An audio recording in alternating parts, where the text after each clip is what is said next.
Buenas tardes y bienvenidos al primer encuentro de Valores Compromiso. Antes de presentarles a nuestros invitados, nos gustaría, lo primero de todos, agradecerles su presencia en este acto, dada la importancia que tiene de cara a sensibilizar y a dar a conocer algunos de los aspectos más significativos de las enfermedades raras y, especialmente, en un día en el que el tiempo no acompaña demasiado, la climatología no nos ayuda, pero les agradecemos, como decimos, su presencia aquí. No se le habrá escapado a nadie que hoy es un día de esos que podríamos decir raro en cuanto a su fecha, con poca prevalencia. Solo tenemos un 29 de febrero cada 4 años. Y con ese sentido, la de la poca prevalencia es como debemos de entender a las que son llamadas así, enfermedades raras, no con el otro concepto de esa palabra, sino con la de poca prevalencia, aunque también es cierto que debemos alertar que si sumamos todas las personas que padecen una enfermedad rara en nuestro país, eso de la poca prevalencia tendríamos que ponerlo un poco en suspenso, ¿no? Porque son más de 7.000 las enfermedades que hay, llamadas así, raras, que afectan al 7% de la población mundial y, según datos de la Federación Española de Enfermedades Raras, el número de afectados por este tipo de enfermedades es de 3 millones en nuestro país.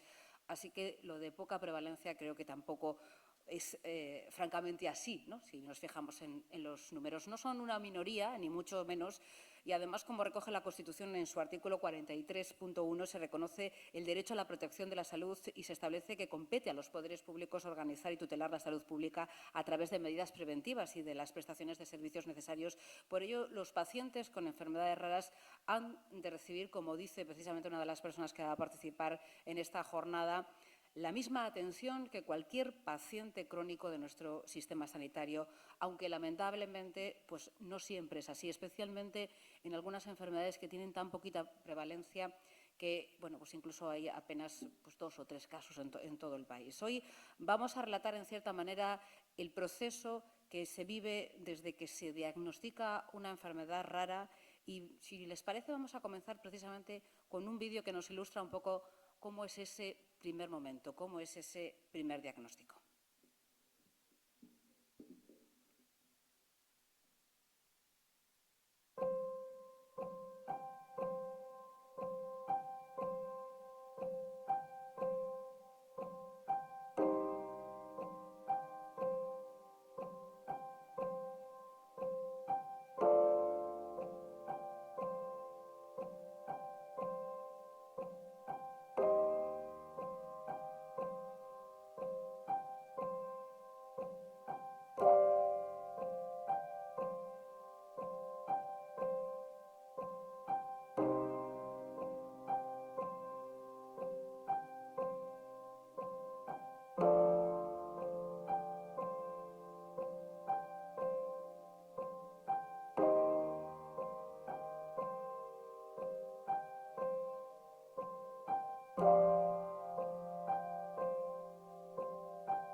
¿Qué tengo, mamá? Una enfermedad rara. ¿Y por qué es rara? Porque no se conoce. ¿Y por qué no se conoce? Porque no se investiga. ¿Y por qué no se investiga? Eso pregunto yo.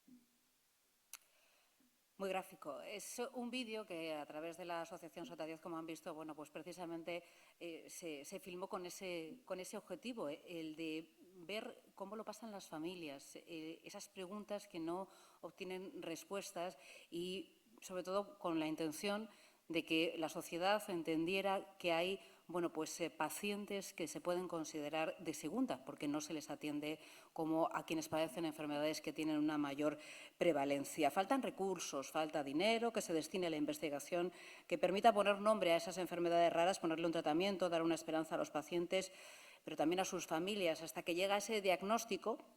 Pasa en la mayoría de los casos mucho tiempo, hay que llamar a muchas consultas, un proceso muy largo. En muchos casos no llega nunca porque no se conoce nada sobre esa enfermedad. En otros, cuando llega la noticia, pues todavía la sensación es mucho más dura porque quizás esa enfermedad no tiene tratamiento porque no se ha investigado sobre esos tratamientos. Tiene que ser muy duro vivir con esa pregunta sin respuesta, qué es lo que me ocurre, qué me está pasando, y cuando llega, como decimos en muchos casos, es una combinación de alivio al obtener por fin un diagnóstico, por fin una respuesta a la pregunta que tengo, pero también la incertidumbre de saber que poco se sabe de esa enfermedad rara, sobre su pronóstico, sobre su evaluación, sobre los tratamientos.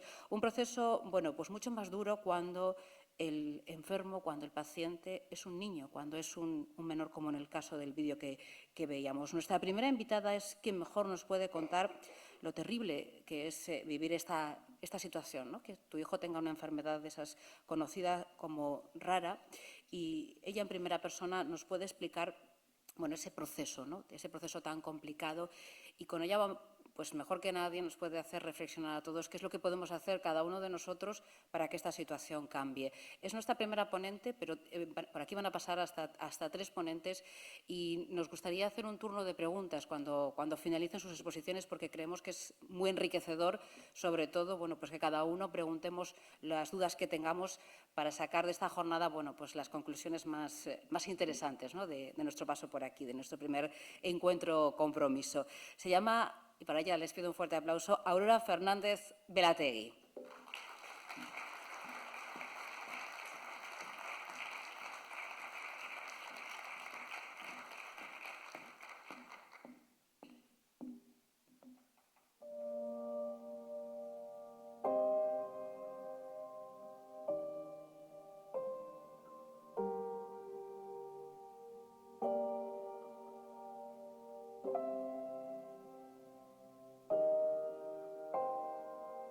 Hola, mi nombre es Aurora y soy madre de 3 hijos.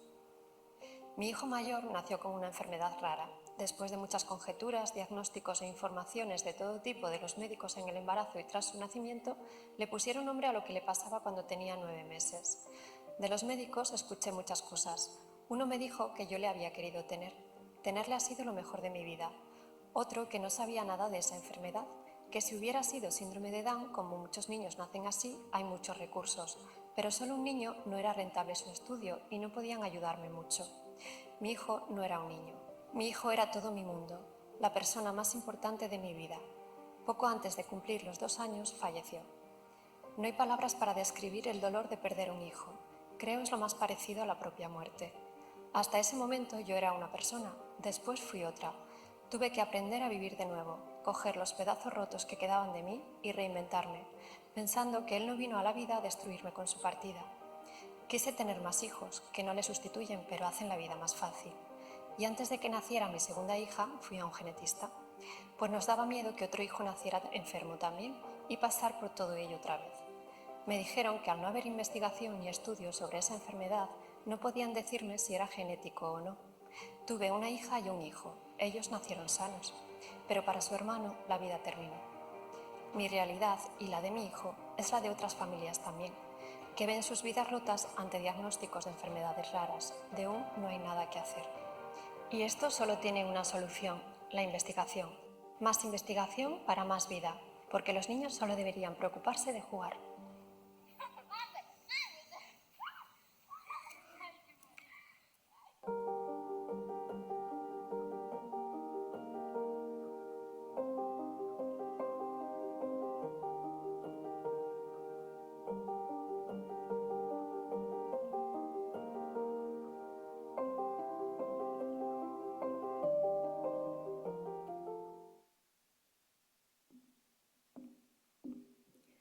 Buenas tardes a todos.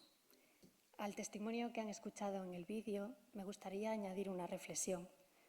Los médicos atienden la enfermedad. En el caso de las enfermedades raras, con la dificultad también para ellos del desconocimiento de las mismas, debido a la falta de investigación al respecto. En el mejor de los casos, se convierte en un ir y venir a médicos, a especialistas, lugares. Pero ¿quién atiende la experiencia humana de la enfermedad? Ante un diagnóstico de enfermedades raras, ya sea propia de nuestra pareja, de alguien cercano, o mucho peor, como nos pasó a nosotros, de un hijo, todo cambia. Las relaciones con los demás cambian. Nuestro trabajo se puede ver afectado. Son muchas las consultas médicas, hay periodos de hospitalización. Cambian los pensamientos y las emociones. Hay estrés, sufrimiento, cansancio, mucho cansancio, desconocimiento, miedo.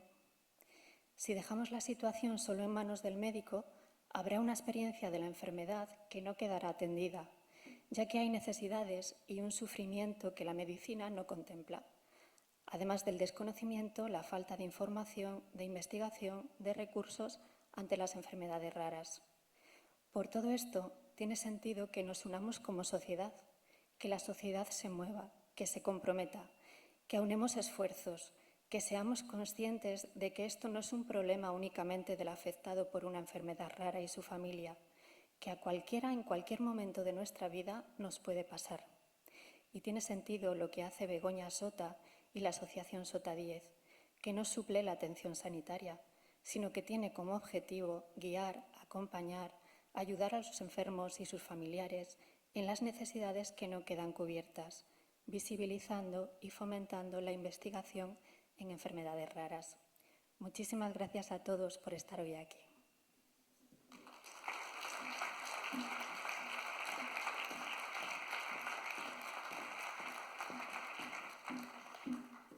Gracias, Aurora, por tu testimonio, que no deja de ser un testimonio de esperanza, un testimonio de seguir hacia adelante y en ese camino, bueno, pues tratar de sumar apoyos y ayuda.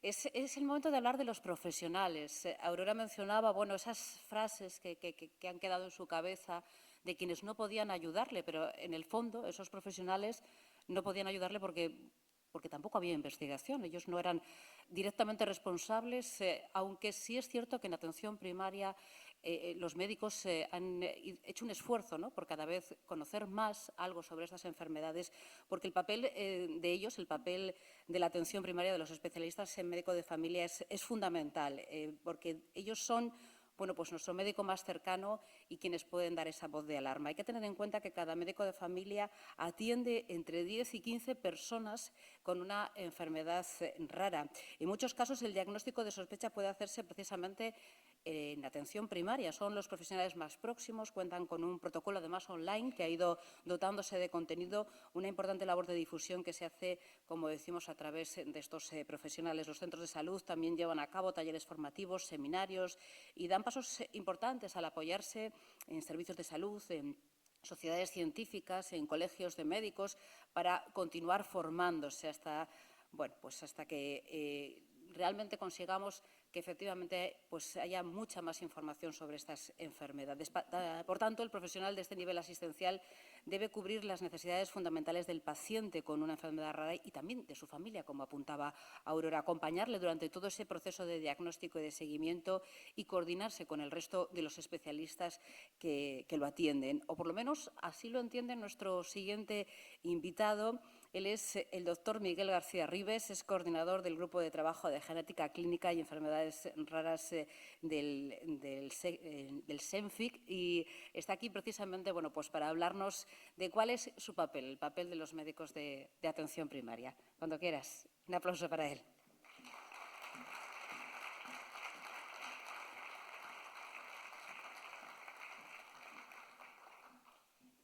Bueno, buenas tardes a todos. La verdad es que lo primero que es de recibo es agradecer por un lado a la organización que me ha invitado, a mí y al grupo de trabajo al que represento, a un foro donde habitualmente hay pocos médicos de familia. Aquí suele haber un superespecialista, suele haber un genetista, un neurólogo, una mente brillante.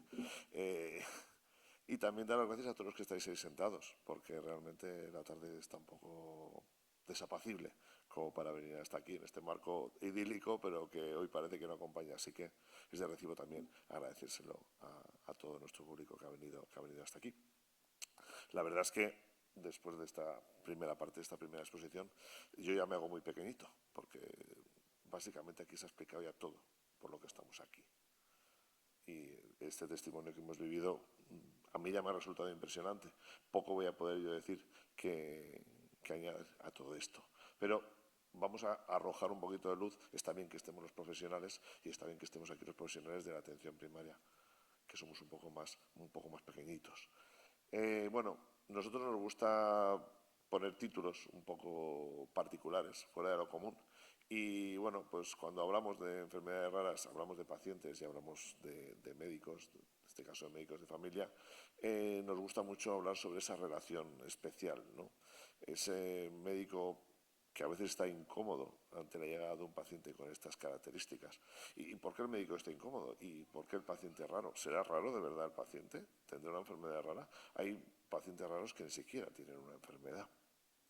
Y esto es complicado en el día a día. Nuestro grupo de trabajo, que lleva desde el año 2006 trabajando para sensibilizar a los médicos de familia en la problemática de los pacientes con enfermedades raras y sus familias y para, de alguna manera también, enseñar destrezas en genética clínica también a nuestros compañeros, porque la genética es muy importante cuando uno aborda las enfermedades raras, va a intentar con estos minutitos que vamos a pasar juntos arrojar un poquito de luz sobre todo esto. Siguiente diapo, por favor. En el grupo nos gusta mucho el cine y nos gusta empezar siempre con una cita cinematográfica. No sabemos si Forrest Gump tenía una enfermedad rara. Igual no, igual es que simplemente pues, era así, tenía esa personalidad tan maravillosa, ¿no?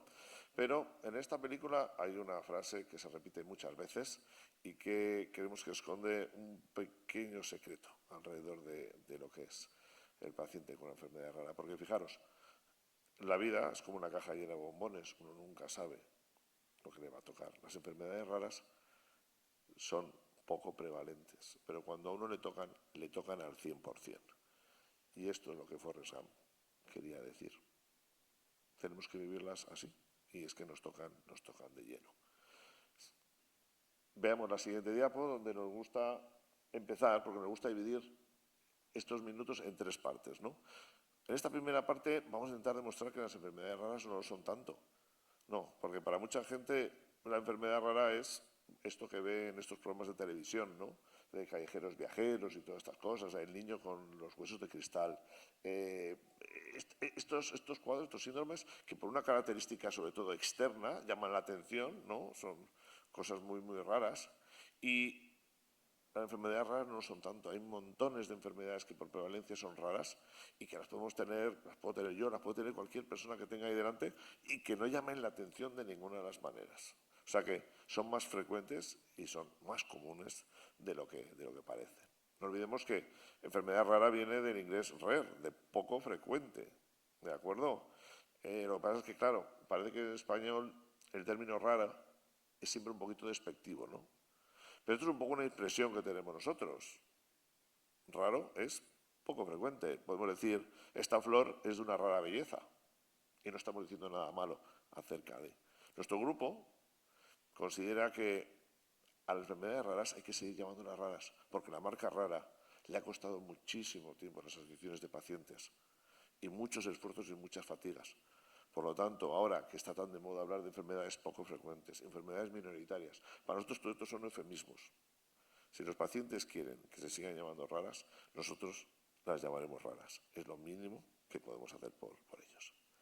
Bueno, antes de hablar de enfermedades raras, pues nos gusta con la siguiente diapositiva marcar un poquito claro lo que no son las enfermedades raras, porque esto que veis aquí, que pueden parecer majaderías, es lo que nos dicen nuestros compañeros todavía cuando les preguntamos o cuando les decimos, no, yo es que me dedico a sensibilizar a los médicos acerca de la problemática de enfermedades raras y me dicen, pues es que está muy bien porque la patología tropical es una cosa muy interesante. Bueno, pues esto es así. O sea, todavía hay un cierto despiste con estas cosas y la gente sigue pensando, pues, en cosas que no tienen absolutamente nada que ver.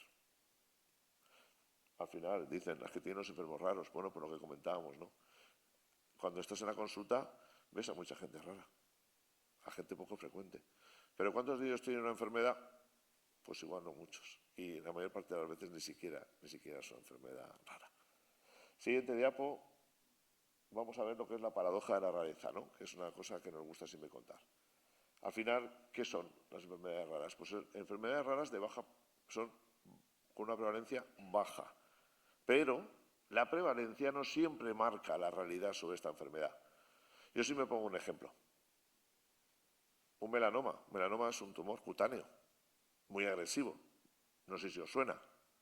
Tremendamente agresivo. Mucha gente se muere por culpa de un melanoma. ¿Es un melanoma una enfermedad rara? A ver, ¿quién piensa que el melanoma es una enfermedad rara? Que levante la mano. ¿Quién piensa que no es una enfermedad rara el melanoma? Venga, ánimo. Bueno, pues sorpresa, el melanoma es una enfermedad rara. Casi todos los cuadros tumorales, excepto los 4 clásicos, póngase mama, colon, próstata y pulmón, por prevalencia son enfermedades raras. ¡Oh, sorpresa! ¿Por qué no las consideramos enfermedades raras? Pues por lo siguiente, a nosotros nos gusta decir que hay enfermedades raras por prevalencia, que son todas estas, pero es que luego existen las que a nosotros nos interesan, las enfermedades raras en esencia, que son aquellas que además de ser poco prevalentes, el paciente se siente desamparado y no tiene las necesidades cubiertas. Porque sí, que te diagnostiquen que tienes un melanoma es una cosa muy mala. Pues sí, porque te puedes morir. Y de hecho hay gente que se muere. Pero ante un diagnóstico de melanoma, el paciente tiene toda una cartera de servicios, toda una cartera de pruebas y toda una cartera de tratamientos que van a hacer lo imposible para curarle. Esto no pasa con las enfermedades raras en esencia. Por eso, para nosotros, la prevalencia es importante, pero no es lo que marca realmente una enfermedad rara. Lo que lo marca es el desamparo, esa sensación que tiene el paciente de no tener cubiertas las necesidades mínimas. Por eso nosotros, a veces, en vez de hablar de enfermedades raras, hablamos de pacientes, porque a nosotros como médicos de familia nos gusta hablar de personas, no de enfermedades. Pacientes crónicos con necesidades especiales. Como son tan escasas en número, evidentemente es difícil investigar. Claro, si somos pocos. La investigación se basa en acumular muchas muestras o en acumular muchos pacientes para poder llegar a conclusiones, ¿no? Llegar a una conclusión a partir de una persona es un poquito complicado, sobre todo para aplicar luego de la excepción a la generalidad. La base genética, lo que comentábamos en el vídeo, la mayor parte de las enfermedades raras son de origen genético, sí, aproximadamente el 80%. Y esto agrava el problema, porque una persona, como bien comentaban antes, puede tener un hijo con una enfermedad rara y el sufrimiento que supone pensar que el siguiente también la puede tener es determinante. O hay muchas enfermedades raras que no debutan en la infancia, sino que debutan en la edad adulta y tienen un origen genético. Por lo tanto, hay muchos padres que lo llevan, han tenido el niño, pero no sabían que tenían la enfermedad. Imaginaros el sufrimiento que supone esto. Es tremendo, absolutamente tremendo. Por eso, cuando hablamos de casuísticas y gente con enfermedades raras en la atención primaria, hablamos a nuestros compañeros de la paradoja de la rareza. Ellos nos dicen, pero ¿cómo voy a atender yo a un paciente con una enfermedad rara si yo no sé nada de esta enfermedad? Si me tengo que encargar de un montón de pacientes. Decimos, no, vamos a ver. Tú tienes un montón de hipertensos en tu grupo, tienes un montón de pacientes que tienen, por ejemplo, asma o hipertensión o diabetes. Y tienes a cientos de ellos y los tratas estupendamente bien. Estás todo el día pinchando el dedo a los diabéticos para ver cómo tienen la glucosa y estás todo el día tomándoles la tensión a los hipertensos. Bueno, en tu grupo va a haber una media de entre 10 y 15 pacientes con una enfermedad rara. Apréndetelas, no es tan difícil. Son 10, 15 enfermedades, no son más. Esas te las tienes que saber como el Padre Nuestro. Y no solo eso, sino que cuando este paciente vaya a tu consulta, en ocasiones probablemente sabrá más de la enfermedad que tú.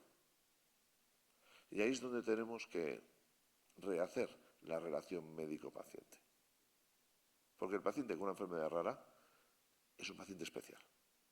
Siguiente diapo. Bueno, aquí rápidamente hablábamos un poquito de la historia de las enfermedades raras. A mí me gusta contarlo porque, por lo menos en este país, empezamos a ver las enfermedades raras de otra manera al mismo tiempo que aparece la especialidad de medicina de familia. Lo cual para nosotros es un honor. Y va parejo. ¿Por qué? Pues porque hay un desarrollo de la genética clínica y que, por otra parte, los pacientes con enfermedades raras empiezan a asociarse. Y este movimiento asociacionista, que va un poco parejo al desarrollo de nuestra especialidad, es un hito sin precedentes en la historia de la medicina. Nunca tan pocos pacientes hicieron tanto. Y eso es algo de lo que se tienen que sentir muy, muy orgullosos. Algún día estarán los libros de medicina, probablemente. Porque os digo, no ha pasado nunca. Ni creo que vuelva a pasar. Siguiente diapo. Esta diapo nos la encanta poner porque es la que demuestra que de alguna manera los pacientes con enfermedades raras, que en este firmamento son esos puntitos de color rojo, cuando se asocian es cuando reciben todas las prestaciones o por lo menos se acercan a ellos las instituciones. Y esto marca la importancia que tiene el asociacionismo como tal. Siguiente diapo. Nos vamos a la segunda parte. Y ahora vamos a hablar de lo que comentábamos antes, de las relaciones que hay entre el médico de familia o el especialista en general y el paciente. Pasemos. Esto es una consulta de primaria, ahí donde lo veis. ¿Es un chiste? Sí, es un chiste, pero tiene muchísimo de verdad. Esto es lo que vemos nosotros todos los días. Y a veces, lo que el paciente demanda está muy perdido por ahí dentro. Por lo tanto, nosotros tenemos que destilar, de alguna manera, lo que van los pacientes diciéndonos, haciendo como un embudo, para al final llegar al diagnóstico. Imaginaros lo complejo que es eso. 8 de cada 10 pacientes te vienen con síntomas y signos mal definidos.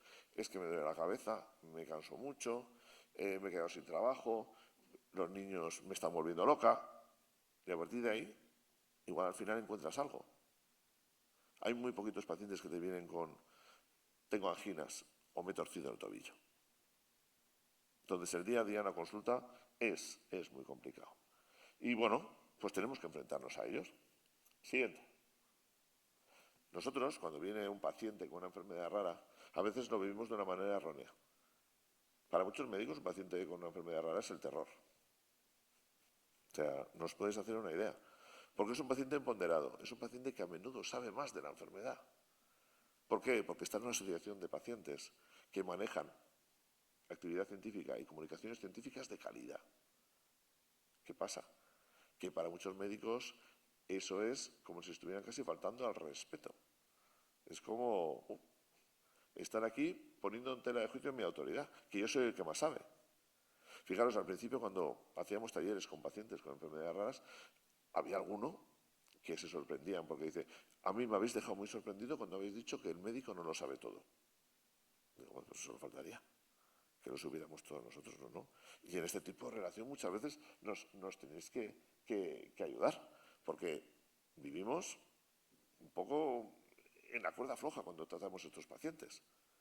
De aquí puede salir una relación muy bonita, médico-paciente, que es completamente distinta al yo te digo lo que tienes que hacer y tú me respondes. No, tú igual me traes una comunicación científica sobre un tema determinado Y gracias a eso que yo me leo, resulta que igual a tu hijo podemos poner un tratamiento que a veces está fuera de ficha técnica, también lo digo, que a veces el camino de las enfermedades raras es un poquito tortuoso, pero igual a un niño con fibrosis quística, que es una enfermedad pulmonar que hace que los niños tengan que ir muchísimas veces en invierno por procesos respiratorios a veces graves a urgencias, igual reducimos en un 30 o en un 40% las visitas a urgencias de ese año, de ese niño. Simplemente porque hemos leído un artículo científico que nos planteaba un tratamiento y nos lo hemos jugado y lo hemos puesto. Y ya tenemos una madre contenta y a un niño más contento todavía. Entonces, tenemos que intentar cambiar la manera de ver a los pacientes con enfermedad rara. ¿De acuerdo? Pero ya veis que el terreno es complicado. Me ha encantado el vídeo que han puesto al principio, el del diagnóstico, porque es como, en 30 segundos nos han explicado qué es lo que no se debe hacer para dar un diagnóstico a un paciente. Ahí estaba todo. Desde la actitud del médico hasta el hecho de que hay un menor en esa consulta. Estás dando la información a los padres delante del menor. Eso no tiene ningún sentido. Eso es de juzgado de guardia para nosotros. Nosotros, que desde la medicina de familia, vemos al paciente como un todo. Y cuidamos muchísimo las palabras y las situaciones. Tú no puedes dar un diagnóstico a una madre de esa manera, y menos con el niño delante. Hasta para eso hay que saber y hay que aprender. Y eso es básico. Y no penséis que lo saben todos los médicos, ¿eh? Desgraciadamente, hay más cositas así que de las otras. Siguiente diapo. Los médicos, con todo este lío que tenemos en la consulta, cuando abordamos pacientes con enfermedades raras, pedimos cosas, ¿no? Sobre todo pedimos tiempo, porque ya sabéis que en primaria vamos pim pam, pim pam, pim pam. Y claro, siempre decimos lo mismo. Lo bueno que tiene la primaria es que el paciente nos tiene a nosotros cuando queremos, pero nosotros tenemos al paciente cuando queremos también. Entonces, el peor escollo que yo creo que en la comunicación, que es el tiempo, se puede solucionar así. Y además, nos falta mucha formación. De eso, desde el grupo de trabajo, estamos intentando solucionarlo. ¿Y qué es lo que les pasa a los pacientes? Siguiente diapo. Bueno, pues cuando pedimos a los pacientes con enfermedades raras que nos comenten cuáles son sus necesidades el día a día, ya veis que tenemos ahí dos cosas enormes, ¿verdad? Y luego una serie de cosas un poquito más pequeñitas. Bueno, lo más importante de todos los estudios que se han hecho de necesidades en pacientes con enfermedades raras y familias, lo que demanda al paciente es, primero, que le acompañen antes, durante y después. ¿Por qué? Parece que el objetivo de todo este proceso es que te den el diagnóstico, ¿no? Pero es que muchas veces cuando te dan el diagnóstico, el médico te dice, y ahora, claro, el paciente le dice, ¿y ahora qué? Dice, no, ahora nada, porque esto es una enfermedad genética que no tiene curación y además no hay fármaco que la cure. Eso es un absurdo. Lo que se puede hacer con un paciente a partir de este punto es una cosa que solamente el médico sabe y debe hacerlo. Nosotros hemos escuchado historias absolutamente truculentas, o sea, diagnósticos. Nos acordamos, por ejemplo, mucho de Carmen, la mamá de una niña que tuvo una leucodistrofia, que es una enfermedad tremendamente devastadora, muy parecido a lo que nos comentaba el testimonio. Bueno, una niña maravillosa que durante el primer año se desarrolló muy bien, empezó a tener problemas, empezó a involucionar, le diagnosticaron la leucodistrofia, a su madre le dieron el diagnóstico en el pasillo de La Paz, un señor neurólogo, un especialista de estos que digo yo, así, a cara descubierta, a bocajarro. Y es más, esto no tiene solución y su hija, si dura un año más, pues nos estaremos colocando en los dientes. Y ahora no hay nada que hacer. ¿Sabéis cuántos años vivió esa niña? 12 años. ¿Creéis que durante esos 12 años no hubo nada que hacer? ¿Verdad que no? ¿Sabéis quién fue el mejor médico de esa niña? Sus padres. Sus padres que la aspiraban, la cuidaban. ¿Y quién ayudaba a sus padres? Su pediatra de primaria. Los médicos no podemos decir nunca, aquí no hay nada que hacer. Lo mínimo que tenemos que hacer es acompañar. Y los pacientes lo que quieren es que les acompañemos. Y es lo que intentamos desde nuestro grupo, intentar que los médicos de primaria aprendan esto, porque no lo tenemos tan aprendido. Siguiente diapo. Finalmente, como hemos dicho, lo que intentábamos un poco era conseguir que nuestros compañeros tengan una fuente en la que poderse asomar y les podemos ayudar para atender a estos pacientes. Y bueno, hemos creado un protocolo online que lo podéis ver médicos y no médicos, pacientes y no pacientes, está abierto a todo el mundo. Esta es la página principal, es un protocolo que está en Internet y es un protocolo para que los médicos de familia y en general cualquier profesional sanitario tenga una ayudita para atender a estos pacientes. Siguiente. Bueno, lo hicimos fundamentalmente para esto, para que los pacientes mejoraran el tema del acompañamiento y de la protocolización y que los médicos tuviéramos acceso a información clara y de primera mano a la hora de, por lo menos esa parte de tengo un paciente con una enfermedad rara y no sé de qué va, esa parte esté solucionada. Tener información y de la buena. Siguiente. Lo más importante que tenemos en este protocolo es una herramienta de búsqueda que hicimos con la Carlos III, con el Instituto de Investigación de Enfermedades Raras, que es un listado enorme de enfermedades raras que está linkado con Orfanet, que como sabéis es la institución que marca en Europa la atención a los pacientes con enfermedades raras. Y aquí no solamente hay fichas de la inmensa mayoría de las enfermedades raras en este momento conocidos, de forma que si un médico se lee esa info, como digo yo, ya es capitán general, ya sabe más que muchos especialistas.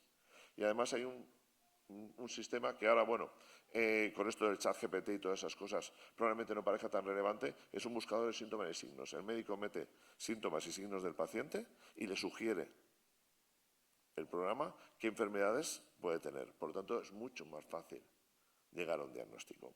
Siguiente. También podemos darle al paciente, pues eso, elementos descargables. Quizás del que estamos más orgullosos es, no sé si sabéis, pero existe en Burgos el Centro CLER, que es el centro de referencia para la atención a los pacientes con enfermedades raras y sus familias. Bueno, pues para el que no lo sepa, si alguien es familiar de un paciente con una enfermedad rara, este centro, que está en Burgos, tiene un programa de atención al cuidador que es tremendamente interesante.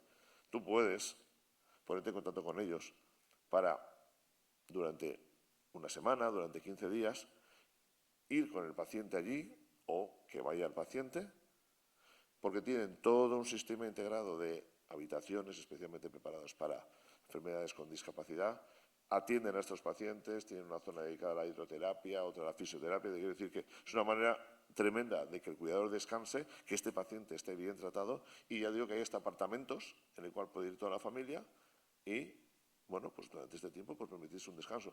Parece una tontería, pero no lo es, ¿eh? Es un recurso que tendríamos que usar y que además lo podéis usar como pacientes. O sea, podéis ponerse en contacto vosotros con este centro y hablar de ese tema, ¿de acuerdo? Entonces, nuestros compañeros no saben que esto existe y, bueno, nosotros intentamos que lo sepan, porque es una herramienta estupenda.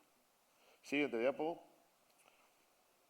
El protocolo, otra cosa que tiene también muy importante ya un poco para terminar, es el tema del registro. Desde aquí también animamos a los pacientes con enfermedades raras a que se registren, entren en el Registro Nacional de Pacientes. Antes hablaban un poco en el vídeo, la niña me preguntaba, ¿no? ¿Y por qué no saben nada? Porque no se investiga. ¿Por qué no se investiga? Porque no hay casos, ¿de acuerdo? Bueno, si nos animamos a meternos en el registro de pacientes con enfermedades raras, cuando aparezca un ensayo clínico, un medicamento huérfano, a ese respecto, se pondrán en contacto con nosotros como pacientes para ver si queremos participar en él. Recibiremos un feedback. Por lo tanto, si queremos que se investigue, tenemos que visibilizar.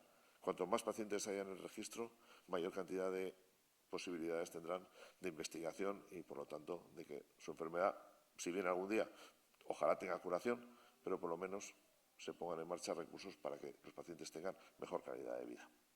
Siguiente, las conclusiones. Estas son las nuestras, las del grupo. Bueno, nosotros como médicos de familia somos la puerta de entrada al Sistema Nacional de Salud. Vemos pacientes raros y pacientes no raros. Pero los pacientes con enfermedades raras también los llevamos aquí. Por lo tanto, que ya no queden pacientes con enfermedades raras y cuando les pregunten quién es su médico, digan, no, mi médico es el neurólogo. No, Porque tú como paciente con una enfermedad rara tienes esa enfermedad, pero te acatarrarás, te deprimirás, te romperás una pierna, te operarán de apendicitis. Y para todas esas cosas tendrás a tu médico de cabecera, que además te acompañará a lo largo de ese y de todos los demás procesos. Tu médico es tu médico de familia, tu médico de cabecera. Y eso hay que ponerlo en valor, porque es el que mejor te conoce, a ti, a tu familia y a tu entorno. Por eso nosotros decimos que seguimos un modelo biopsicosocial, porque para nosotros el paciente es algo más que todo eso.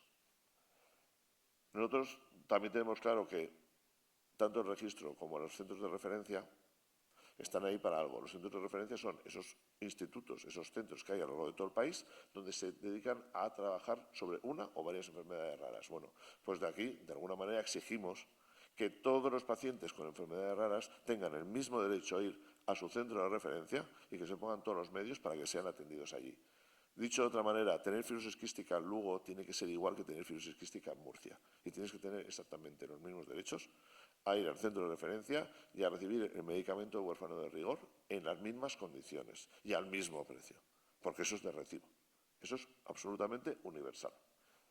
Y, hombre, ¿nos tenemos que poner de acuerdo con los especialistas? Pues sí, porque nosotros también somos especialistas. Los médicos de familia, sorpresa, somos especialistas en medicina familiar y comunitaria. Y tenemos que codearnos con ellos exactamente al mismo nivel. Ya está bien de que haya médicos especialistas de primer nivel y de segundo. Especialistas somos todos. Y después de estas conclusiones, que son nuestras conclusiones, a mí siempre me gusta acabar con las conclusiones de una persona muy querida para nosotros, que es una paciente con una enfermedad rara, que yo creo que explica muy bien cuál ha sido su relación con sus médicos, incluidos de familia, y, por tanto, nos vemos en su testimonio, que, por cierto, es un testimonio a la primera y sin editar. Ya veréis que bien cuenta nuestra amiga Valle cuál ha sido su relación con sus médicos. Así queremos que sea siempre. Adelante, el vídeo.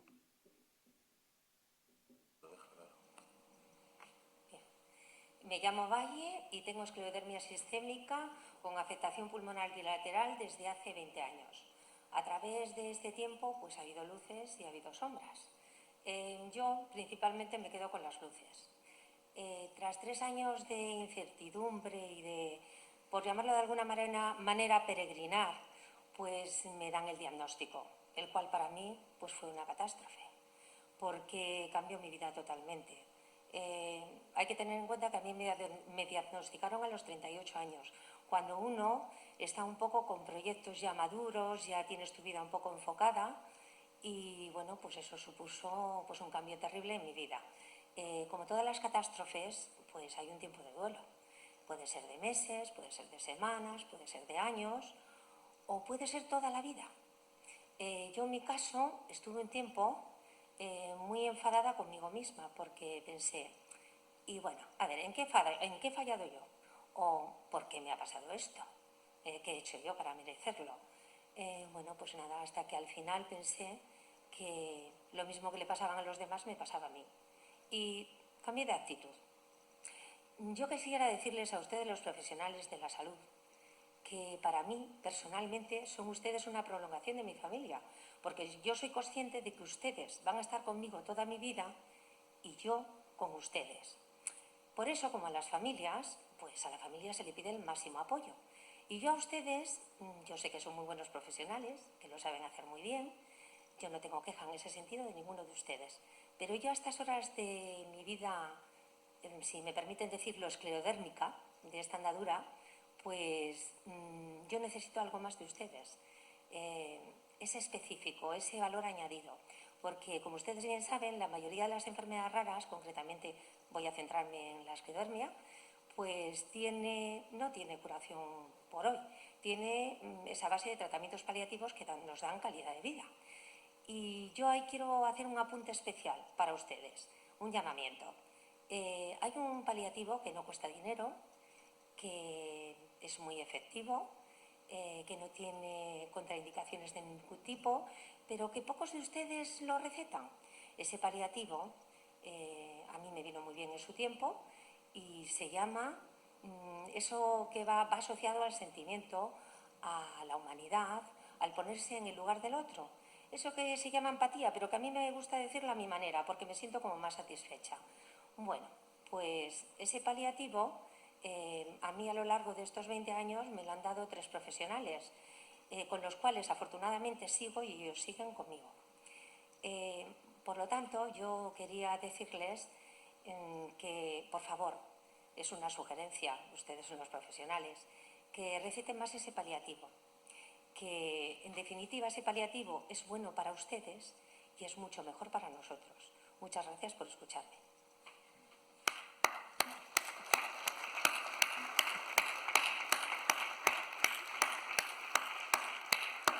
Bueno, es lo que se merece Valle porque lo cuenta como no lo ha contado, vamos, por lo menos a mí así no me lo ha contado nadie y bueno, hay que agradecerle lo bien que cierra nuestras charlas con este discurso.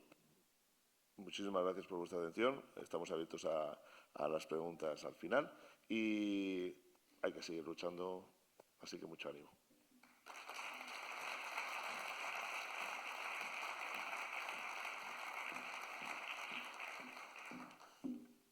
Bueno, lo decía Valle, ¿no? Ha tenido muchas luces y muchas sombras.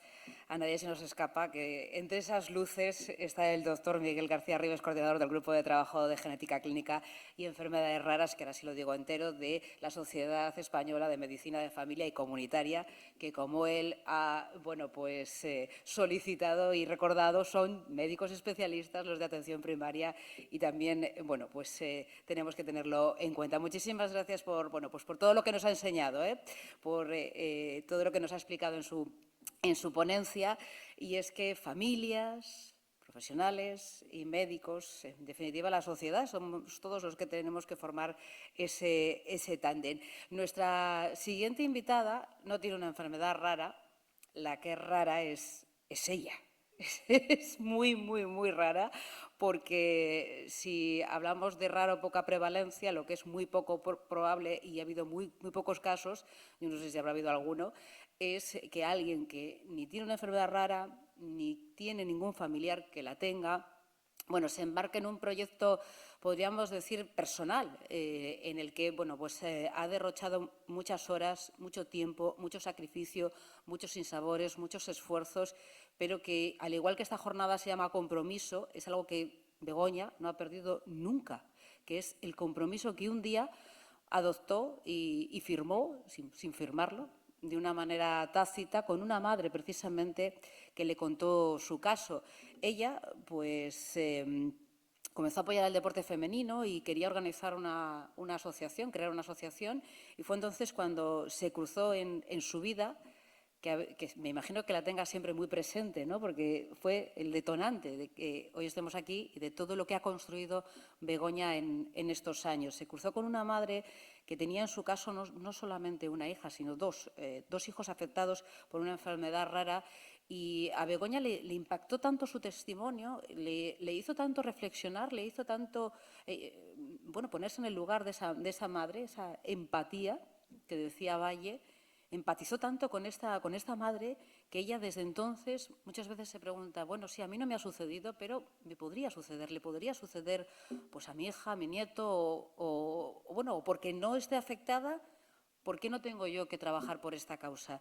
Y desde entonces, ha trabajado mucho, creo que es 2010, ¿no? Desde entonces, fíjense, ha pasado 14 años construyendo a lo largo de estos años, un mundo entero de oportunidades, porque ha conseguido muchas cosas. Se ha recaudado fondos para la investigación, pero su principal labor es la de trabajar por concienciar sobre todo lo que estamos escuchando hoy. Ella lo hace en el día a día, ¿no? con su labor.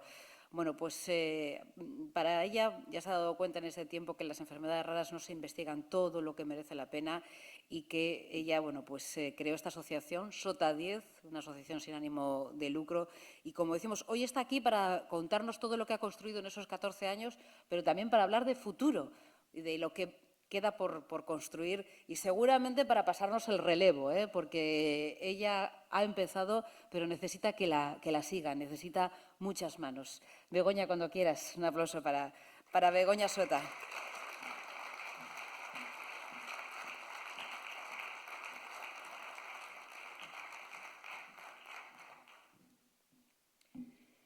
Bueno, buenas tardes. Muchísimas gracias por acompañarnos y por estar hoy aquí, que sé que es difícil y el tiempo no acompañaba. Hoy es un día muy especial para las familias que ya conviven con una enfermedad rara. También es muy importante para los que aún tenemos la oportunidad de darnos cuenta y no la padecemos. Y es un día raro, porque solo se vive de vez en cuando, cada 4 años. Y hoy es también un día para agradecer. Y con vuestro permiso, las primeras palabras de agradecimiento quiero dirigirlas a una persona sin la cual no hubiera sido posible realizar mi trabajo y ninguno de ustedes estarían hoy aquí acompañándome. Y esa persona es mi madre. Gracias, mamá, por habernos enseñado el valor del compromiso, por enseñarnos a ayudar a los demás cuando otros ya se habían ido. Gracias por impulsar este proyecto hasta el último día de tu vida. Ahora ya no escucho esa pregunta cuando abro la puerta de tu casa. ¿Qué tal? Pero sigue sonando en mi corazón y por ti.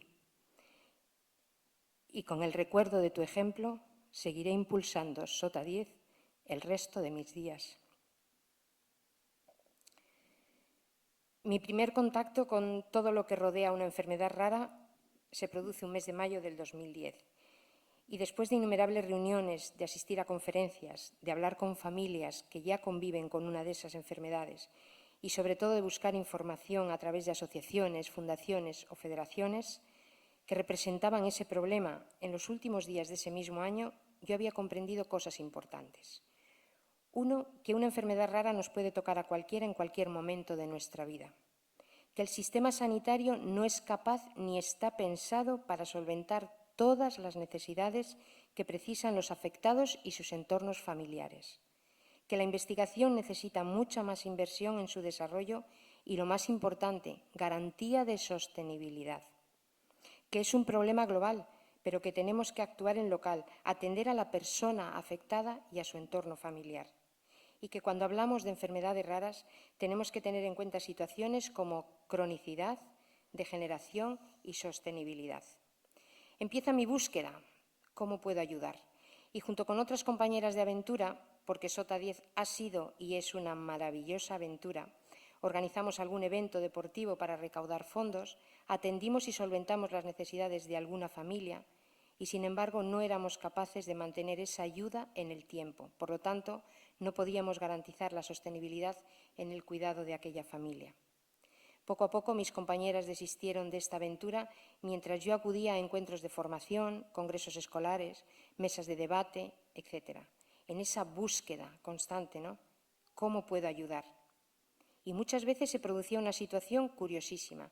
Cuando la persona con la que intercambiaba una conversación relacionada con investigación o enfermedad rara me preguntaba: ¿tú a qué enfermedad representas?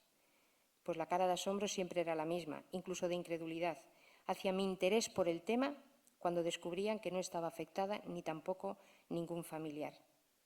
Qué curioso. Los propios afectados o investigadores les extrañaba ser testigos de un objetivo conseguido, que un ciudadano, yo, no afectado, me interese en encontrar soluciones a los problemas que rodean a las enfermedades raras. Y además aquella pregunta de cómo ayudar, yo ponía otras. ¿Qué podemos aportar todos sin excepción? ¿Qué nos une a todos? ¿Qué papel juega la sociedad en la solución de estos problemas? Hoy la respuesta puede parecer fácil, pero os puedo asegurar que mi búsqueda duró mucho tiempo, hasta que un día logré responderme: papel. El papel literal de la sociedad era la respuesta. Reciclar papel nos daba la oportunidad de obtener recursos económicos para aumentar la inversión en la investigación y cuidar a las familias. Y también nos permitía hablar a los ciudadanos de ese tipo de enfermedades y de la necesidad de invertir en su investigación. Estaba segura que había encontrado la respuesta: un residuo convertido en recurso. Es una idea genial. Pensé, tengo que ponerla en marcha. Era necesario averiguar también si esta iniciativa cumplía con un reto importante, sostenibilidad, y estar muy atenta a las reacciones de los ciudadanos para saber si la propuesta a desarrollar cumpliría con otros objetivos: sensibilización y concienciación a la población en todo lo que rodea a las enfermedades raras. Las enfermedades raras las tenemos que situar en nuestra cotidianidad. Están muy lejos de nuestra cotidianidad y tenemos que trabajar mucho en eso. Y con la ilusión de un niño que ha encontrado un tesoro, pues en diciembre del 2013 cambio Madrid por Santander, un maletín por el carrito de la compra de mi madre y la americana por un chaleco reflectante. Hoy me han preguntado que dónde le había dejado. Los primeros pasos comienzan un 26 de diciembre de 2013 en Santander, por las calles de Marqués de la Ermida y la calle Castilla. En esos primeros días, mi hermana y yo nos convertimos en las chicas del carrito y se producen conversaciones con nuestros vecinos, curiosas, que aseguran que no íbamos a conseguir ni 100 kilos de papel. Notábamos esa risita compasiva, sobre todo yo. Míralas, ya vino la hermana chiflada de Madrid y la pequeña, que es tan buena, la ayuda con otra de sus ideas locas. Dejémoslas, al fin y al cabo no hacen daño a nadie, pero a Begoña esta vez sí que se le ha ido la pinza. Pero sigamos con lo importante. En esos días también sucedían estas cosas. Entro en un bar del barrio a recoger los periódicos, doy los buenos días y me dirijo directamente hacia el dueño, que con amabilidad y sabiendo a lo que llegaba, me entrega los periódicos del día anterior. En ese momento, un cliente que está tomando su café matinal pregunta qué hago con esos periódicos. Cuando me dispongo a contestar, el dueño del bar se adelanta y le dice: lo llevan para ayudar en la investigación de enfermedades raras. Si quieres, puedes bajar tú los tuyos y se los damos juntos. ¿Os dais cuenta lo que acababa de ocurrir en aquel establecimiento? Hablábamos 3 personas de investigar en enfermedades raras. Ninguno de los que estábamos ese día en aquel bar éramos personas afectadas por una enfermedad rara y nuestra conversación invitaba a la colaboración en torno a esas enfermedades. Me pareció un día muy importante. Y lo que ha pasado desde ese momento hasta hoy son muchas cosas. Vamos a repasar algunas. Enero del 2014. Logramos entregar 542 kilos de papel. Ya habíamos pasado los 100.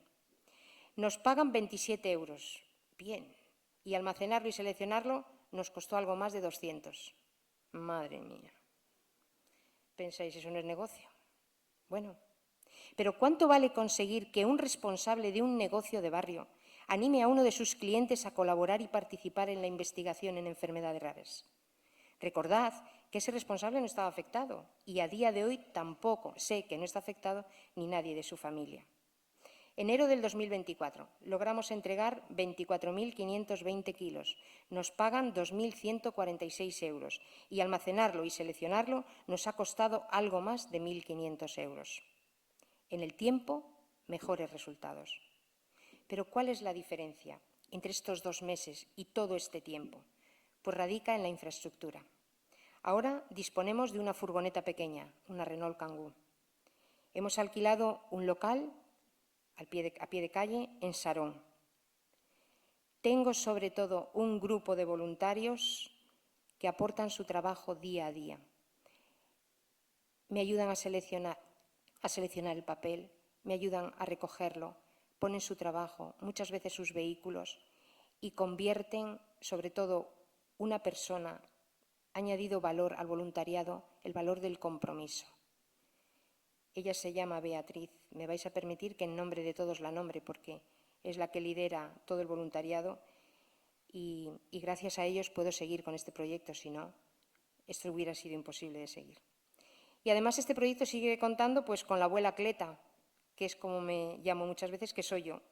Esa persona que decían al principio se le ha ido la pinza y no va a conseguir ni 100 kilos.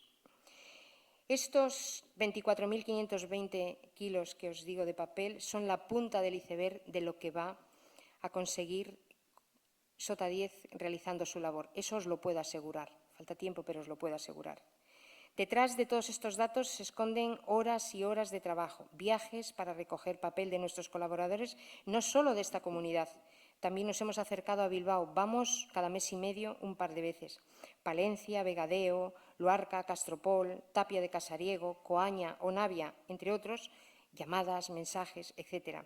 Incontables son las horas que los voluntarios han pasado quitando tapas a los libros de texto que ya están descatalogados para separar el cartón, porque lo tenemos que entregar seleccionado. Y hablando de libros de texto, una de las actividades que he realizado ha sido dar charlas en los centros escolares a niños y adolescentes. Todos tienen la posibilidad de encontrarse con este problema en su futuro y es nuestra responsabilidad informarles de su existencia y, sobre todo, dotarles de recursos y de herramientas por si tienen algún día que convivir con ellas. Algo que me animó mucho en esta iniciativa es que hablaba de un problema a un niño y también le ofrecía la oportunidad real de colaborar para ayudar a encontrar la solución. Le hablaba de reciclar, le decía los kilos que íbamos logrando, que el total de estos 10 años han sido 812.487 kilos. El cartón separado, que es aproximadamente un 20% más. Hablábamos de cómo salvábamos árboles con el reciclaje y hemos logrado salvar de su tala a 13.812 árboles adultos. Creo que es muy importante, un bosque, el bosque de la esperanza. Son muchas las anécdotas que he vivido, pero voy a contaros alguna que me sirvió para saber que no se me había ido la pinza. En la primera charla que impartí me encontré con un público de entre 7 y 9 años. Les explico lo que es una enfermedad rara, les cuento lo que hago, reciclar. Y les digo que pueden colaborar trayendo los periódicos de su casa al colegio y que yo paso a recogerlos un día del mes. En un momento de la charla un niño me dice: yo no puedo ayudar. ¿Por qué?, le pregunto. Mi papá está en el paro y no puede comprar el periódico. Segundos interminables para mí. ¿Qué contesto yo a este niño? Pero el niño sigue hablando. Ahora sube el periódico del bar por la noche y lo lee esa noche o al día siguiente. Y le digo yo: genial, claro que puedes ayudar. Yo recojo los periódicos cuando han pasado unos días. Tú puedes traer ese periódico al colegio y no tengo que ir a buscarlo al bar. Ojos negros muy grandes y muy abiertos. Es que le estoy viendo. ¿De verdad? Pues claro que sí. Pues se lo voy a decir a mi padre que yo también puedo ayudar. Si la charla va dirigida a los alumnos de primero a cuarto de la ESO, reparto al comienzo de la misma una encuesta que me rellenan de manera anónima y tienen un apartado de observaciones y preguntas que siempre les digo que pongan lo que quieran. Vamos a leer unas que he elegido. Una de ellas dice: ¿el ciber trabaja solo en España o colabora con algún otro país? Seguramente que esta sí que la hablamos durante la charla, porque además yo llevo unos vídeos para explicarles lo que es el ciberer. Otra dice: me ha parecido una charla muy interesante y me parece que esta asociación es muy importante y útil. Bueno, que un niño reflexione de esa edad que lo que hacemos es útil me parece importante. Otra: me ha gustado mucho la charla, espero poder ayudar a esta asociación. Es un tema muy importante, pero no se habla mucho de él. Me ha gustado que sea la organizadora quien lleva toda la asociación. Yo creo que aquí, o al menos la lectura que yo leo, es que nos debemos implicar. Todos debemos implicarnos en el tema de las enfermedades raras, en encontrar soluciones, en ayudar. Otra: no tengo dinero para ayudar a ninguna asociación y no sé qué hacer si no.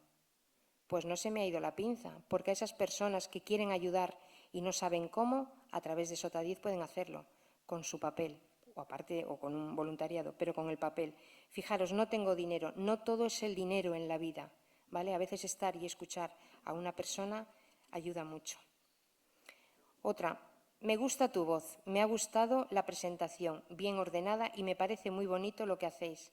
Bueno, esta la he elegido porque, como le gustaba mi voz, pues me lo dijo y me ha gustado ponerla. Otra: me ha parecido muy interesante la manera en la que únicamente recolectando papel se han conseguido muchos logros, ya sea ayudando a la gente con estas enfermedades o salvando árboles. Este último es una ayuda adicional. Cuando leí esta observación, tengo la sensación de que lo explico bien, porque a veces me preocupa mucho. Los niños me entienden o no, pues yo creo que lo habían entendido perfectamente. Y la última, que para mí es una de las más enriquecedoras, es: ¿qué hay que estudiar para ayudar a las personas con enfermedades raras? Fijaros, para ayudar a las personas con enfermedades raras hay muchas cosas para estudiar, pero despertar ese interés en un alumno entre primero y cuarto de la ESO, cuando hablamos de enfermedades raras, creo que es importante la labor que realiza Sota 10. Si se pudieran pagar las facturas con alguna de las frases o preguntas, con las horas invertidas en quitar tapas o seleccionar papel, pues teníamos capital suficiente para seguir adelante. Pero ¿Os acordáis una de las preguntas que yo me hacía? ¿Qué nos une a todos? Es verdad que el papel nos permite colaborar en todas las etapas de nuestra vida, que nos acerca a otras personas para visibilizar y concienciar, que conseguimos en el tiempo mejores resultados. En los primeros meses del año pasado me daba cuenta de que el papel no había logrado esa unión de trabajo en equipo entre empresa, familia y centro escolar. Durante el mes de abril, recogiendo unos libros que nos donaba una compañera de trabajo de mi hija, cuando estábamos trasladando los libros a la furgoneta, llegaron unos invitados de nuestra donante y se ofrecieron a trasladar algunas de las bolsas con los libros. Sorpresa. Una de las personas dice: yo he oído hablar de esto. Y le respondo: ¿enfermedades raras? Sí, pero concretamente de vuestra labor. Una sonrisa interrogante se dibuja en mi cara y ella me explica: soy profesora de un colegio y hace unas semanas hemos pedido a los alumnos que nos hablaran de alguna ONG o proyecto solidario que conocieran. Uno de los alumnos nos ha hablado de vosotros y de lo que hacéis. Yo no había visitado ese centro escolar y me quedé sin palabras y dejamos ahí la conversación. Unos días más tarde, a través de mi hija, le hice llegar a la profesora mi interés por saber cómo sabía de nuestra actividad ese alumno. Cuando recibí el mensaje que... Vamos a escucharlo todos. Vale, ya hemos descubierto cómo Pablo ha conocido a la ONG. Te lo va a explicar él para que se lo pases a tu madre. Es que mi madre en el centro botín, que es donde trabaja, tienen el contenedor donde meten los papeles y los reciclan. Tengo razón. No se me ha ido la pinza. Tanto trabajo merece la pena. El papel de la sociedad va a cambiar la situación de la investigación en enfermedades raras, así como nos va a permitir cuidar a los afectados por alguna de estas enfermedades y cuidar a sus familias. No tengo ninguna duda. Del trabajo ha ido al hogar, del hogar ha ido al centro escolar y del centro escolar, estando en la calle, visibilizando el problema de las enfermedades raras, fomentando la investigación, nos volvemos a encontrar y volvemos a hablar de ellos y seguimos colaborando. Y ahora os pregunto, ¿cuánto creéis que vale fomentar estos valores en los niños, que son nuestras generaciones futuras? ¿Cuánto vale fomentar el reciclaje, en este caso el del papel? ¿Cuánto vale despertar el interés de qué estudiar en un adolescente para ayudar a otras personas? Quiero terminar contando una historia que escuché hace tiempo. Cuenta la leyenda que un día se desató un fuego enorme en el bosque. Todos los animales huían despavoridos. De pronto, los animales vieron pasar por encima de sus cabezas al colibrí, en dirección contraria, es decir, en dirección hacia el fuego. Les extrañó mucho, pero no quisieron detenerse. Al instante lo vieron pasar nuevamente, pero esta vez en su misma dirección. Pudieron observarlo ir y venir en repetidas veces hasta que decidieron preguntar: ¿qué haces, colibrí? Voy al lago, le respondió. Tomo agua con el pico y la echo al fuego para apagar el incendio. Los animales se rieron de él. ¿Estás loco?, le dijeron. ¿Crees que vas a poder apagarlo con tu pequeño pico y tú solo? No, respondió el colibrí. Yo sé que solo no puedo, pero ese bosque es mi hogar. Me alimenta, me da cobijo a mí y a mi familia. Y le estoy agradecido por todo eso. Yo sé que solo no puedo apagarlo, pero tengo que hacer mi parte. En ese momento los espíritus del bosque, que estaban escuchando la conversación, se sintieron conmovidos por su acción y su devoción hacia el bosque, y enviaron una lluvia muy fuerte que acabó con el incendio. Yo, como ese colibrí, estoy tremendamente agradecida y respeto a todas esas personas que nos hablan de su enfermedad, a todas esas personas que, sintiendo la responsabilidad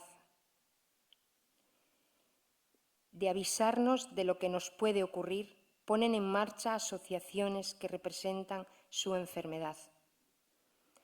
A esos científicos que con un sueldo pequeño trabajan y se dejan la piel en la búsqueda de conocimiento para aliviar e intentar curar la enfermedad.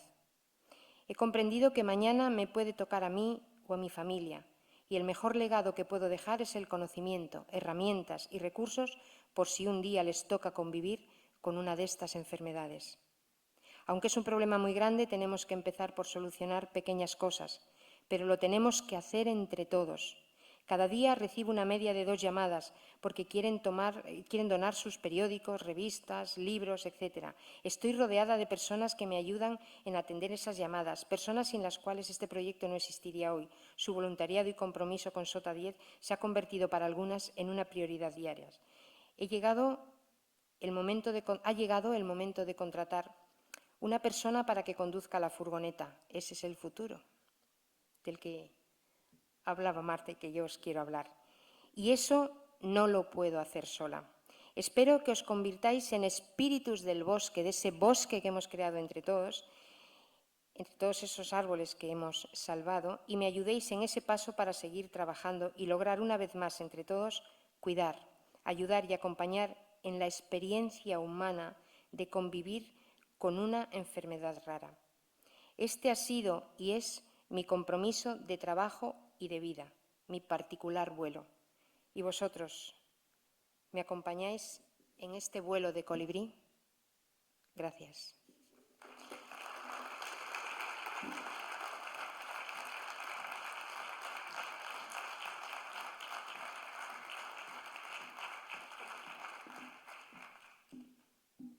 No hemos escuchado vuestra respuesta, pero casi la hemos sentido, ¿eh? Yo creo que la respuesta es afirmativa, ¿no?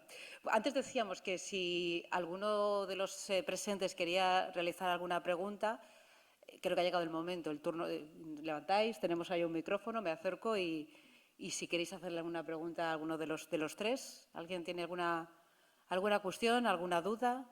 ¿Algún conductor de furgonetas entre los asistentes? ¿Hay alguna duda por ahí? ¿No? Ahí hay. Bueno.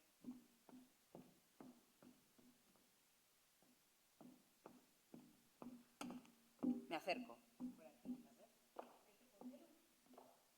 ¿Sí? Sí funciona, ¿no? A ver, por aquí. Sí hay. Lo primero, ¿a quién le quieres hacer la pregunta? Me da mucho apuro porque más que una pregunta es un comentario, ¿vale? Intento que sea breve. Muchísimas gracias, Miguel, Begoña, la mamá que nos ha prestado su testimonio, a todos los que habéis estado. Yo colaboro modestamente, junto con otra compañera, representamos una ONG y librería solidaria que se llama AIDA, como el nombre de la ópera AIDA. Estamos en la calle San José, pero lo que colaboramos con vosotros, que Begoña bien sabe, a veces nos llegan libros que el libro que yo no admitiría como regalo no lo podemos dar salida en nuestra librería solidaria. No puede salir. Lo cogemos, se lo llevamos a Begoña y le decimos al cliente que ha venido, al donante que ha venido a traernos ese libro: muchísimas gracias, porque estos libros, además de contribuir a proyectos en nuestra ONG, que es seria, que la conocemos, es que los que no tienen salida y no podemos vender van también para el estudio de las enfermedades raras. Mucha gente se acerca a nosotros y os conoce. Y ya digo que muy modestamente, no era una pregunta, era un comentario, pero mientras otros se animaban a lanzar preguntas más interesantes, me parecía que se podía empezar por aquí. Gracias. Muy bien, gracias por tu aportación. ¿Quién levantaba por aquí la mano? ¿Alguien? ¿No? Por aquí. Buenas tardes. Yo quería hacer una pregunta porque me parece muy interesante la del doctor, médico de familia, que me ha resultado el igualarse a otro tipo de especialidades, lo cual me parece muy acertado. Y lo que has puesto de que está en Burgos, que totalmente desconocía, y una anotación que ha hecho, que es que da igual donde enfermes, que estés en Galicia, en Cantabria o en Sevilla, ¿vale? Que todos deberíamos de recibir la misma atención. Y sí que es verdad que conocemos casos, bueno, si hay gente que no lo conoce, que depende de dónde nazcas, por el tema de las vacunas que te ponen, pues, o ponemos a nuestros hijos, puedes librarte de una enfermedad rara o no. Y es algo que somos todos españoles y no lo entiendo. o sea, es algo que no. Y como parte de la sociedad, que yo soy pro sanidad pública, creo que esa labor que hacen, que quizá yo hoy me he enterado porque estoy aquí, pero nunca lo he oído en ningún otro sitio. Sí que sé que existe la Federación Española de Enfermedades Raras, pero exactamente lo que ha dicho al principio, le he preguntado a mi compañera, digo, ¿y a ti te suena esto? Yo no lo he oído nunca, y eso que lo tengo en casa. Pero entonces sí que me parece algo que no sé cómo podría llegar más a todo el mundo y qué podríamos hacer nosotros como ciudadanos que pagamos nuestros impuestos, que usamos la sanidad pública, para poder luchar un poquito o poner nuestro grano de arena en que estemos donde estemos, pues como decía Bayo, como ha pasado en otras ocasiones, que podamos tener los mismos recursos y también esa colaboración. Bueno, la verdad es que tú no te lo explicas y nosotros tampoco. La solución es que en este momento España son 17 paisitos y a veces es muy difícil ponerse de acuerdo entre todos, ¿no? El concepto de sanidad pública, bueno, pues que sea competencia de las autonomías o sea competencia del Ministerio de Sanidad, es algo que siempre ha estado muy en tela de juicio, ¿no? Pero desde luego lo que sí tenemos claro desde el grupo de trabajo es que lo que a las enfermedades raras supone, ya que hay una estrategia nacional de enfermedades raras en la que, bueno, yo creo que están un poco las fuerzas vivas de las enfermedades, de todo lo que hay alrededor de ellas a nivel de todo el país, yo creo que habría que centralizarlo. Por eso mismo, todas las enfermedades raras son poco prevalentes, hay muy poquitos casos. Evidentemente no puede haber un centro de referencia para cada enfermedad en cada autonomía, pero lo que está claro es que nazcas donde nazcas, tienes que tener derecho a recibir la misma atención, la mejor de las atenciones. Si tienes suerte que hay un CESUR, un centro de referencia en algún lugar del país, tienes que tener todo el derecho del mundo a ir y te tienen que facilitar ir ahí. En presupuestos hay una cosa que se llama la carnerización, que es un dinero que está ahí para que un médico especialista o de cabecera pueda derivar a un centro de referencia o a otro sitio donde va a atender mejor al paciente. Bueno, pues esta canalización, desde hace unos cuantos años, los fondos dedicados a esto son cero patatero. Me explico. Si yo como médico de cabecera tengo un paciente con una enfermedad rara, por ejemplo, un síndrome de Wolfram, bien, síndrome de Wolfram, una enfermedad rara, de estas malas y puñeteras, digamos que está muy bien pensada, porque son pacientes que nacen con normalidad, se desarrollan, es una enfermedad más que afecta a la edad adulta, a medida que cumplen los 25 o 30 años, van empezando a desarrollar todas las diabetes posibles, la diabetitus, la insípida, y además se van quedando ciegos y sordos, ¿no? Por lo tanto, hasta que al final fallecen por un fallo metabólico, a los 40, 45 años. Fíjate, eso es una bomba de relojería, ¿no? Bueno, pues el centro de referencia del Wolfram, en España hay unas 50, 60 personas, está en Almería. Y lo lleva una médico de familia, curiosamente, la doctora Gemma Esteban, que, bueno, hizo la tesis sobre ese tema, porque estando de médico de familia, formándose, en la consulta de su tutor, encontró una familia que tenía esta enfermedad. Bueno, pues ahora ya dirige ella esa unidad de referencia, que es donde van todos los Wolfram de España. Para ella no ha sido nada fácil conseguirlo. O sea, le han dado las par de instituciones, la comunidad autónoma, y ahora por fin está ahí. Y gracias a ella, los Wolfram pueden ir una vez al año a ese centro. Pueden ser vistos por los nefrólogos, los endocrinos, los otorrinos, los oftalmólogos, y ha conseguido que el número de años de vida extra de estos pacientes durante todos estos años se ha incrementado entre 5 y 8 años. Fijaros, y lo ha hecho una médico de familia, ¿eh? No lo ha hecho un súper especialista, no lo ha hecho un neurólogo, alguien que está en el instituto de no sé qué, no, lo ha hecho ella, de forma además, bueno, pues como ocurre con alguien, de forma como llega ahí, se encuentra y se sensibiliza tanto, y dice, es que mi vida va a ser esto. Bueno, pues para conseguir, si tienes un Wolfram en tu grupo, que te lo vea Begoña, que te lo vea Gemma, tienes que llamarla por teléfono, le tienes que decirle, Gemma, te mando una sospecha de Wolfram, pero no hay ningún mecanismo institucional que garantice, no, va a ir ahí porque tú sabes de la existencia de este recurso y tú hablas por teléfono con la persona que lo lleva. Fijaros en los tiempos que corren. Entonces, para evitar esas cosas, tendría que haber un sistema articulado y centralizado que lo garantizara. Vale que seamos 17 paisitos, pero es que estamos hablando de muy poca gente. Si conseguimos esto, vamos a conseguir que se investigue, que los pacientes se concentren, que todos reciban el mismo medicamento de huérfano al mismo precio, porque esa es otra. Y son pequeñas cositas que creo que pueden mejorar muchísimo la calidad de vida de estos pacientes. Igual que lo de Burgos. Lo de Burgos está ahí, es un recurso. Bueno, si conseguimos que todos los médicos de familia de España, lo mismo que saben que en Toledo está el hospital, está el centro de referencia de parapléjicos, y ya está. Bueno, pues tienen que saber que el centro de referencia para la atención a las familias con enfermedades raras está en Burgos y que hay muchas herramientas que les pueden facilitar. Entonces, centralización, pues me temo que sí, que es que en este campo es lo único que podemos hacer, y es que además es de sentido común y de recibo. La sanidad tiene que ser universal, el acceso tiene que ser universal. En el campo de las raras, lo único que vamos a hacer es centralizar, informar, machacar, labor de hormiguita, que dice una compañera del grupo de trabajo, y ser muy pesados para llegar a informar a todo el mundo y que, bueno, pues utilicemos estos recursos. Y para eso también están los pacientes, porque si un paciente conoce este centro de Burgos o conoce dónde está el centro de referencia, pues es su obligación, yo creo, decírselo al médico de cabecera, que no lo va a tomar como que ya os he dicho antes, los médicos de cabecera no sabemos de todo.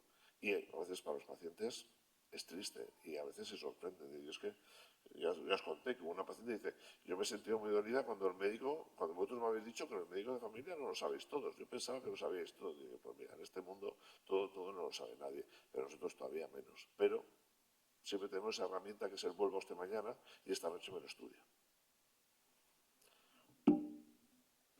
¿Alguien más? ¿Alguna pregunta? Sí, por allá.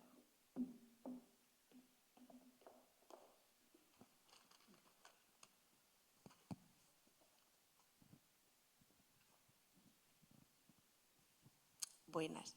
Lo mío no es una pregunta, es un hecho. Yo empecé a trabajar con Begoña hace 7 años con mi madre. Tenemos un centro en el centro de Santander y hace 7 años yo empecé con mi madre a recoger papel para investigar enfermedades raras. Pues luego la vida quiso que yo tuviese una hija hace 5 años con una enfermedad rara sin diagnosticar y otra mayor de 11 que también ha salido con otra enfermedad rara. Solo quiero decir lo importante, lo valioso de lo que haces, que nunca se sabe cuándo la vida te pone en este lado. Además, de repente de un sopapo estás aquí y tienes que pelearlo todo, absolutamente todo. Gracias a Begoña también creé la asociación Apapachando. Ella me ayudó a comenzar esta aventura, que de repente un día mi madre y yo nos volvimos locas. Es para niños con enfermedades raras y sin diagnóstico aquí en Cantabria. Y ella fue la que me ayudó, me sacó el caminito. Y bueno, mi tirón de orejas también a los médicos. En mi asociación hay muchas familias y esta semana justamente me ha llamado una mamá por rota, porque ha ido al especialista, a uno de los especialistas de su hija, y le ha preguntado, bueno, ¿y tu hija a qué terapias va? Y le ha dicho la mujer, pues va a logopedia, equinoterapia, hidroterapia, y así, pues eso, un carretillo. Y el señor, amable, con muchos títulos y muchas cosas, le ha dicho, ¿y la brujería no la has probado? Pues sí, lo que estáis pensando es lo que debería haberle dicho esa señora a ese sinvergüenza. Y esa es la persona que trata a tu hija y que te rompe el corazón, porque además le acababa de decir que tiene una enfermedad rara, que no hay cura y que no la va a meter en ningún proyecto, en ningún nada. O sea, ya está. Y que la lleve a brujería, que a lo mejor así sacamos algo. Bueno, solo era eso. Muchas gracias. Bueno, un poco por alusiones, ¿no? Es un Sí. poco lo que comentábamos en esto. Evidentemente, nosotros nos podemos merecer todos los tirones de oreja del mundo, porque evidentemente hay muchos profesionales y de todo tipo. Lo que se trata es huir un poquito de esto, ¿no? El médico, hombre, yo creo que por encima de lo que sepa o deje de saber, lo más importante tiene que ser empático, como decía Mayer, con el paciente. Hay que ponerse en su lugar. Sus comentarios están absolutamente fuera de lugar.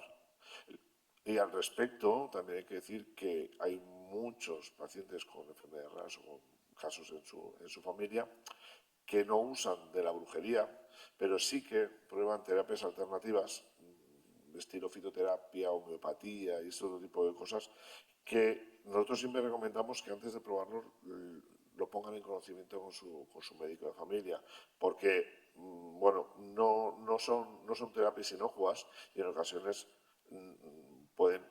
lo mínimo que puede ocurrir en un tipo de terapia de estas características es que, lo mejor que puede ocurrir es que no hagan nada, pero a veces sí que tienen efectos indeseables. Entonces, desde aquí sí que hacemos un poco de llamamientos a los pacientes y familiares que siempre que se busca algún tipo de terapia alternativa se ponga en conocimiento del médico. Los médicos lo hemos escuchado casi todos y estamos abiertos a un buen profesional a todo lo que nos digan los pacientes, pero también hay muchas cosas de estas que no conocemos. Entonces, un poco eso, poner en conocimiento, porque aunque el médico no sepa de homeopatía o no sepa de fito, bueno, pues en la fitoterapia no dejan de ser sustancias químicas que pueden tener efectos indeseables. Bueno, pues siempre informar y el médico va a tener, por decirlo, la honestidad, por decirlo de alguna manera, en ocasiones decir, mira, sobre esto no sé, pero esto me lo voy a mirar, dentro de 3 o 4 días hablamos y te digo, sí, es una cosa que podemos usar.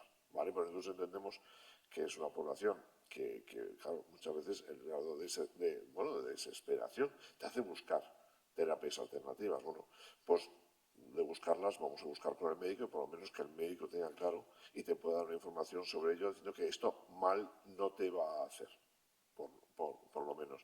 Pero desde luego, tirones de estos, el colectivo se merece muchos y es uno de nuestros objetivos como grupo de trabajo, que esto deje de ocurrir, pero con las enfermedades raras y con las que no lo son tanto, evidentemente.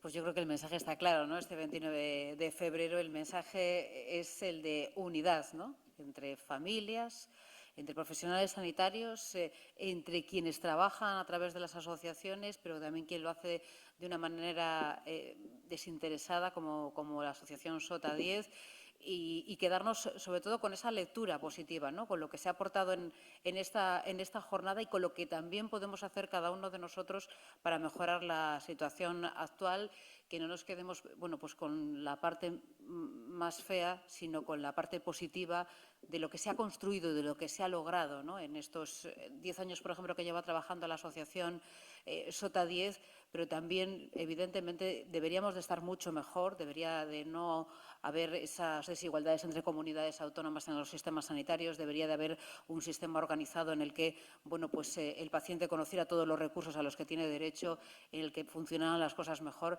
pero sí es cierto que estamos mejor de lo que estábamos y se ha avanzado mucho. Y yo creo que hay algo en lo que hemos avanzado y es que ahora ya no es tan raro hablar de las enfermedades raras. También la labor de los medios de comunicación, por la parte que me toca, creo que también en ella hemos colaborado un poquito, porque al final, yo creo que el sentido también de la jornada de hoy, además de que ese compromiso que Begoña adoptó hace 10 años está más fuerte que nunca y nos lo quiere contagiar al resto, es la divulgación, ¿no? Hoy era una jornada, en cierta forma, divulgativa y creo que habéis cumplido los objetivos con creces, las tres, Aurora, Miguel y Begoña, y yo creo que eso es lo que tenemos que seguir trabajando, ¿no? Por seguir haciéndolo desde la unidad y que cada vez, todos estemos un poquito más informados, porque también lo decía Miguel, al final todos también tenemos que ser un poco responsables y tener esa curiosidad de conocer cada día algo más sobre cualquier tema que tenga que ver con la salud, con la sanidad, porque como decía quien está al frente de Apapachando, nos puede tocar en cualquier momento. Y de momento solo sabemos lo que ha ocurrido hasta este 29 de febrero, porque todo lo demás está por escribir. Y lo que está por escribir es seguramente grandes cosas de esta asociación que hoy nos ha traído hasta aquí y a la que le deseamos mucho éxito en todo eso que inicies, en ese futuro y ese mensaje de esperanza. Bueno, el final depende de ti, se preguntan aquí, ¿no? Así que nos pasan la bola y cada uno de nosotros tenemos que escribir ese final. Muchísimas gracias a todos por habernos acompañado en esta jornada y creo que reforzamos ese compromiso con SOTA 10 y seguiremos trabajando, bueno, pues unidos, ¿no?, para conseguir cosas. Gracias a los tres y gracias a todos por haber venido.